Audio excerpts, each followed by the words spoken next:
ክፉ ሐሳቦች ተደጋጋሚ በጭንቅላታችን ላይ ባለፉ ቁጥር ልበደንዳኖች እንሆናለን። መጀመሪያ በትንሽ መቆፈሪያ እንቆፍረው የነበረው መሬት ብዙ ሰው ከረገጠውና መንገድ ካደረገው በኋላ ግን በጣም በጥልቅ ብረት ካልሆነ መቆፈር እንደማንችለው ሁሉ ብዙ ጉዳዮች በአይምሯችን ላይ በጫን ቁጥር በቀላል ምክር የማንመለስ እንሆናለን።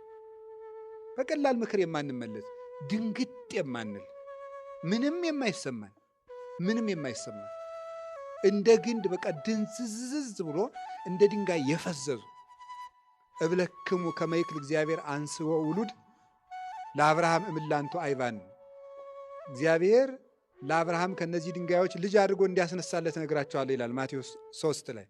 ድንጋይ ያለው የአሕዛብን ልቡና ነው አይደለም የሚለው። አሕዛብን ድንጋይ አላቸው። ለምን? ድንጋይ ቆሪር ነው፣ አሕዛብም ቆሪራነ ሕሊና ናቸውና ቀዝቃዛ እንሆናለን። ድንጋይ ክቡድ ነው፣ አሕዛብም ክቡዳነ ልቡና ናቸውና ይላል።